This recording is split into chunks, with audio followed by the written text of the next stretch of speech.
الحمد لله وكفى وسلام على عباده الذين اصطفى أما بعد فقد قال الله تعالى في القرآن المجيد والفرقان الحميد أعوذ بالله من الشيطان الرجيم بسم الله الرحمن الرحيم يا أيها الذين آمنوا اتقوا الله حق تقاته ولا تموتن إلا وأنتم مسلمون صدق الله مولانا العظيم.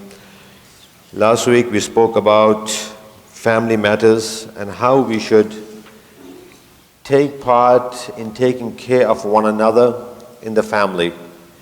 And I was very surprised last week. It was a very simple topic.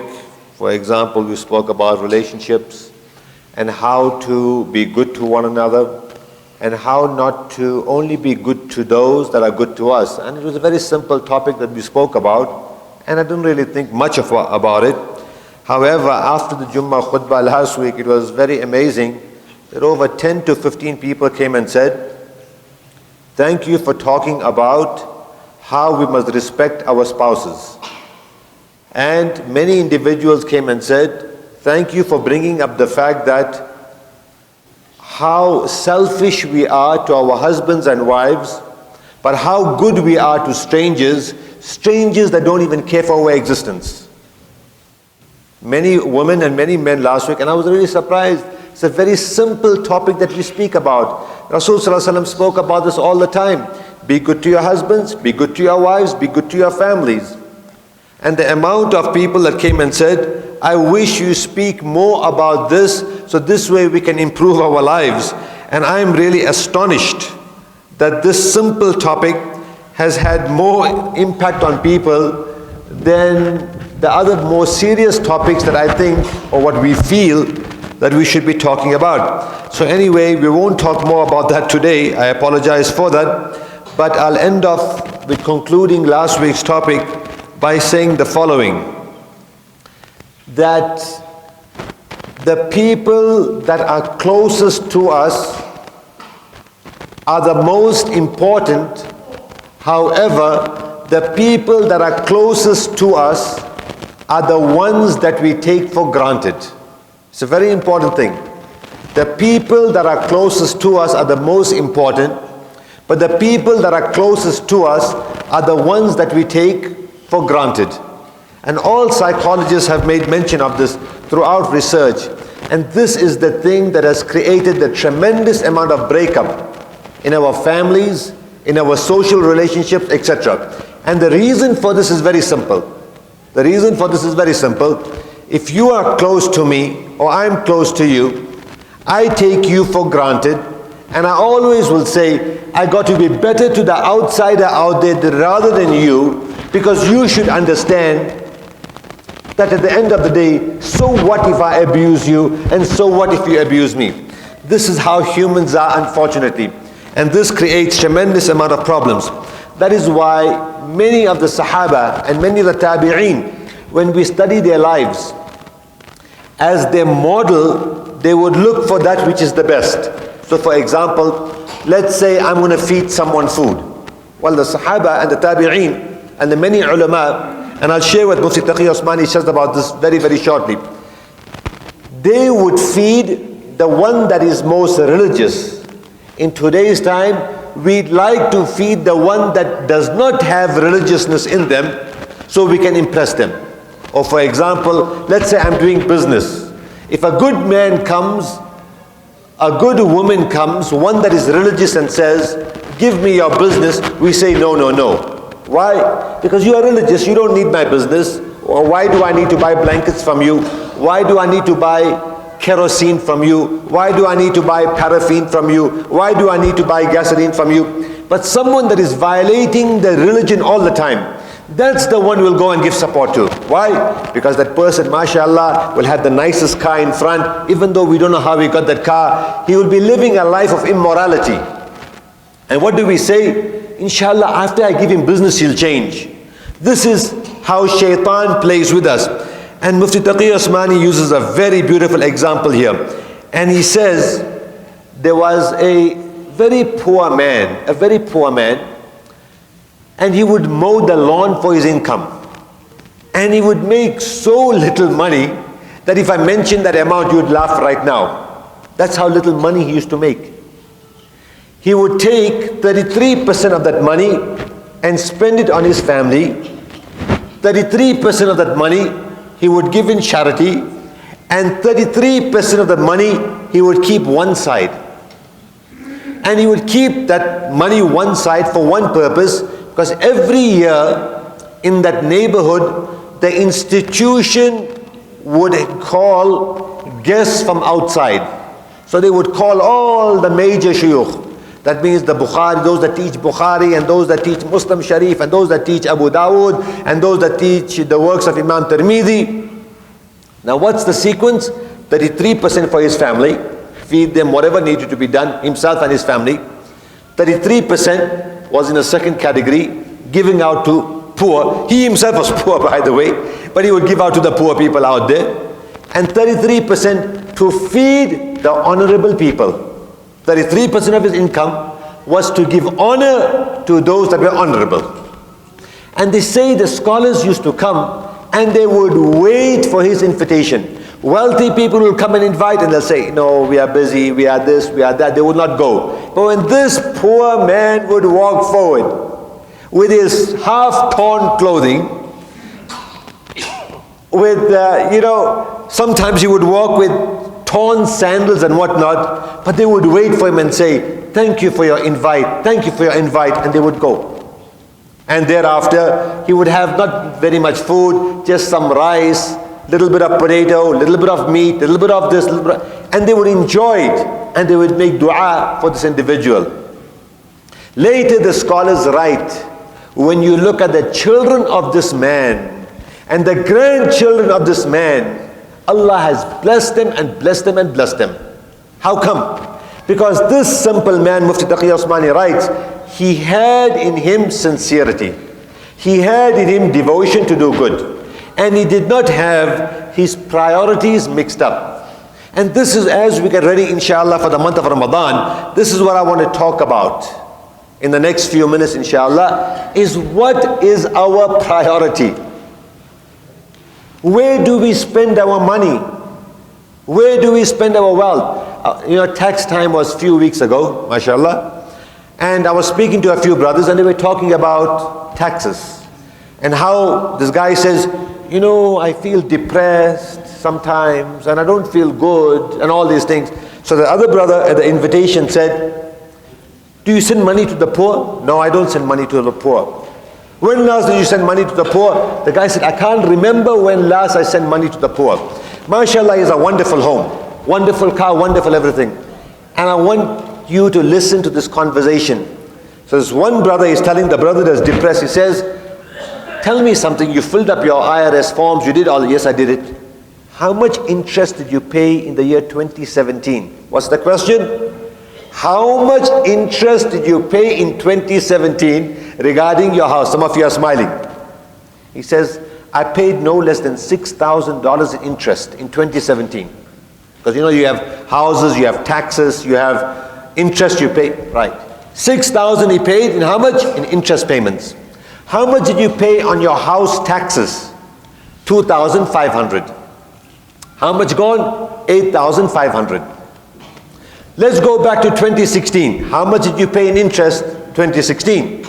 He says, in 2016 I paid roughly 7,500 interest payments alone. How much did you pay in taxes? It's a little lower. And this guy is telling him something, no wonder you are depressed, because you have your priorities upside down. When you pay interest, who do you pay interest to? The banks and institutions. You have $8,000 to $10,000 to give wealthy institutions out there, but you say you have no money for the poor, you have no money for zakat, you have no money for sadaqah, you have no time to pray, you have time to make money to give institutions in riba, but you have no time for your Allah. So this is what we have to think about on a daily basis. That who are we really helping out there? And who is the one that really needs our help? So this way, inshallah, Allah can increase our position. The hadith of Rasul sallallahu alaihi wasallam says something very beautiful. To extinguish the fire of Allah, to extinguish the wrath of Allah, to extinguish, to switch off the displeasure of Allah, we have to be close to the poor.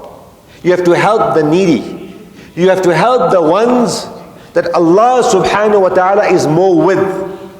Understand, my brothers, we all are racing behind something, but we don't realize the thing that we are running behind is running away from us. The thing you're running behind is running away from you. I've said this many, many times. This is how it is. You want something new, you get it, it's getting old, it's running away. And the thing that we are running away from, Allah is close towards. Who is Allah close towards? The poor, the needy, the sick, the weak, etc., etc. So as we get ready now for the month of Ramadan, these are the questions we have to ask ourselves. How close am I to the needy? How close am I to the sick? How close am I to the elderly? How close am I to the young ones out there? Iftar will be taking place. Who's going to eat first in the house? Are we going to have the old rule? He's the old lady, or he's the old lady. He's the old man and she's the old lady. These days you never know, who's who. But anyway, who is going to be eating first? And what does the hadith of Rasulullah say? Man lam yarham saghirana. Which word he said first? Saghirana. He says, Man lam yarham saghirana wa lam yu'aqqir kabirana falaysa minna. That means the one that doesn't have mercy on the young ones. Do we feed the young ones first? No, they didn't fast. Of course they don't need to fast, they are young. But at least allow them to enjoy the iftar. Give them the feeling of the iftar. So we feed them first. We keep them happy. We allow them to enjoy. Then we look for the ones that are elderly. It's not the elderly ones to look for the young ones. We have to look for the elderly ones, the older ones, and allow them to take part in opening the fast. And they must be kind enough to say, Allah has given me so many Ramadans, so many fasts to open. It's my duty to see y'all eating first. And the women are waiting for the men to open their fast. Why are they waiting for the men? Because they are working 3-4 hours in making sure the food will be right. And it should be the duty of the man to say, you have worked so hard, I would like for you to open your fast first. I've seen scholars do this, where they will say to the women folk first, please, you open your fast first. After they open their fast, then they will open their fast. This is what brings barakah in our family. And my brothers and sisters, before we talk more about the month of Ramadan, as now the next few days are left, as we get ready for the month of Ramadan, please, let's get ready from now. So this way, when the month of Ramadan comes, our families are not busy cooking and slogging and slaving away. Let us get our families ready from now. So when Ramadan comes, all they got to go is take out the food from the freezer, do what needs to be done. Now some boys, mashallah, I heard them say, this is what they tell me. Imam, I can't eat stale food. I can tell old food from new food. I said, you are talking nonsense. He says, no. I can tell fresh food from stale food. I never eat food from the freezer. So I said, mashallah, you've never ate out in Carl's Jr., you never ate out in Taco Bell, you never ate out in all those places. Yeah, you see, now that's different. That's what he says. That's different. So when it comes to outsiders where we pay for food, we'll eat food that comes from Lord knows from where. It goes from this state to that state to that state. Then it comes in a package. It's all frozen, it's all hard. That food we will eat. But if our wives have to cook something 3 weeks in advance, no, we don't. Must give us fresh food. My brothers, this is not Islam. This is not Islam. This is something we have to reflect upon. So the ulama are saying something very, very important. Now it's time for us to get ready for Ramadan. Do all the prep work right now. So inshallah, when the month of Ramadan comes, then our families can spend their time in reciting the Quran. There are families out there. Forget about those that memorize the Quran. There are women out there that read at least 10 to 15 juz minimum per day in reading the Quran. There are certain villages overseas where you speak to the people. Not just, I'm talking about families, I'm talking about literally villages. Villages, that means hundreds of people, where every family will read no less than, if you take the total amount, every family is reading no less than 1 Quran a day. The man is reading 10 to 15 juz. The woman is reading 10 to 15 juz. The children are reading minimum 5 to 10 juz. This is the idea of Ramadan. That is why when you look at those people today, mashallah, their children are very successful. Their grandchildren are very successful because the elders have done the work. And if we want our children, offspring to be successful, we have to do likewise. So number one in this list that we have, alhamdulillah, in talking about what we spoke about last week regarding the family, number one for getting ready for Ramadan is our intention has to be right regarding Ramadan. We have to know why Allah is sending Ramadan down for us. And Ramadan is sent for one thing, لَعَلَّكُمْ تَتَّقُونَ. It's not sent for samosas. The last time I checked, it's not sent for pakoras. It's not sent for that fancy dish and fancy meal. It is sent for what? It is sent for لَعَلَّكُمْ تَتَّقُونَ. Consciousness. Consciousness regarding my relationships. Consciousness regarding my community. Consciousness regarding my health. Is it improving or deteriorating? Consciousness regarding my salah. Consciousness regarding my taraweeh. Am I on time for it? What am I doing regarding it? You know, many of us are going to wipe away our reward. And I'll tell you how we're going to wipe away our reward.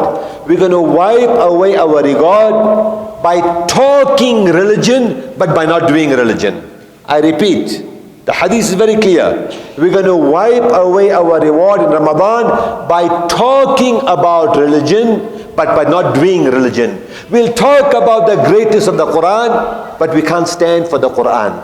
We'll talk about the greatness of fasting, but while we are fasting, we'll be backbiting and gossiping. And we do it like professionals, mashallah. This is how we do it. This is how we backbite. We do it like professionals.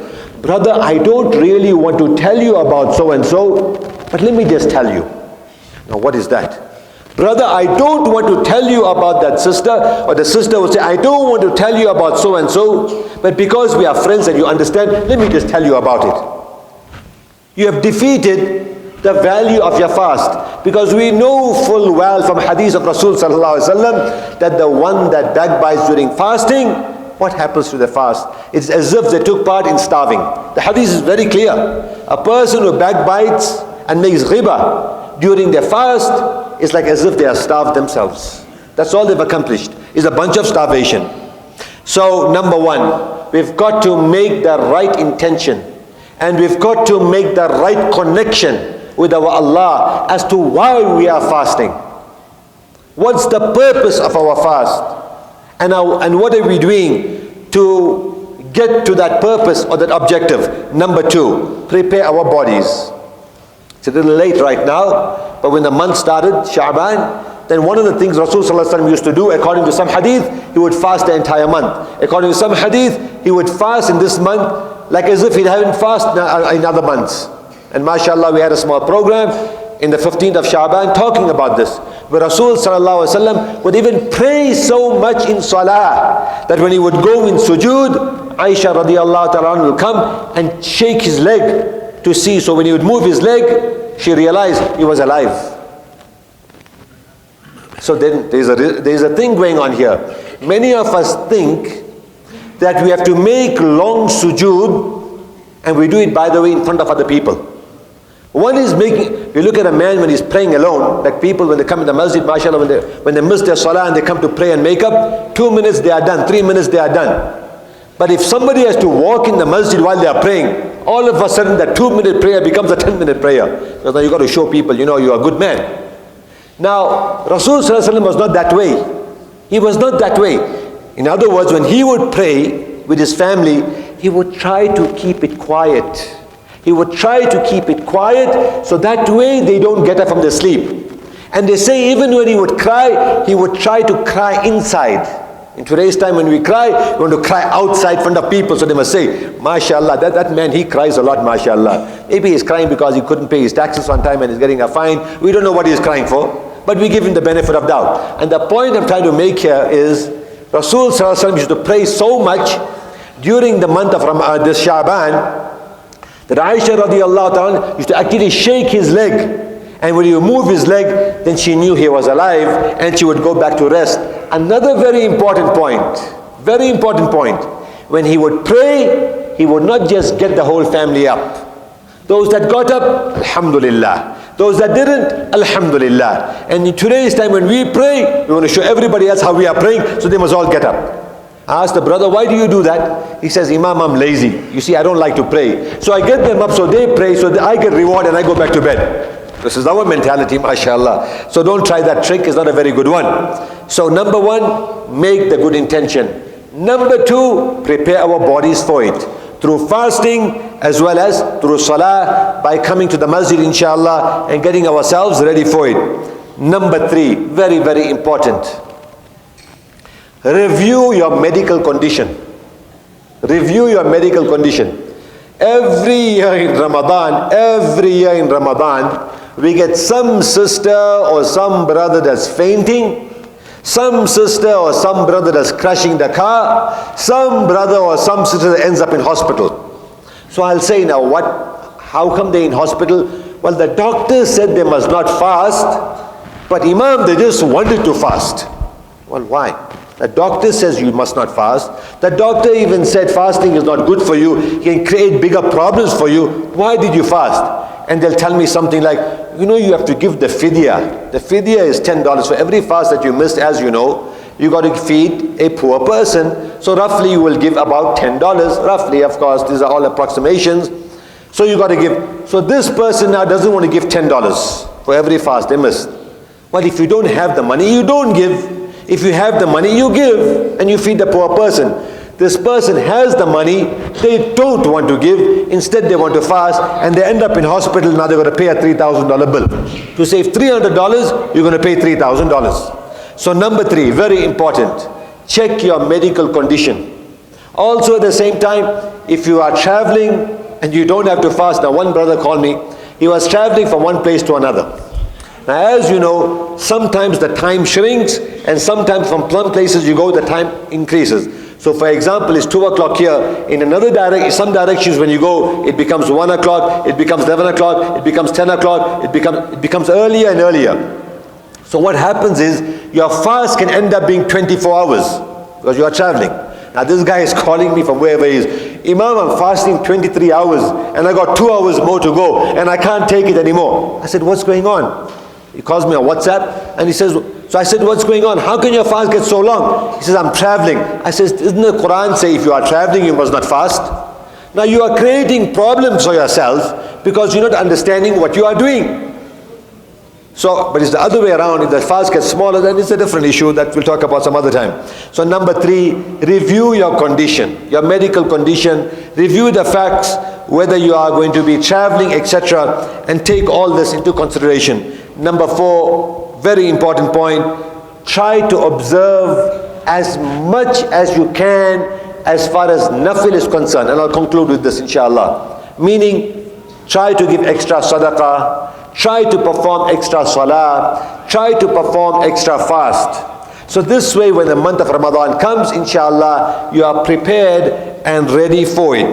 And number five, try to increase your reciting of the Quran. Whether it's the memorizing of the Quran, whether it's the reading of the Quran, whether it's the listening of the Quran, or for that matter, looking at the proper tafasir that are out there and trying to not only read it inshallah, but also at the same time make amal on it.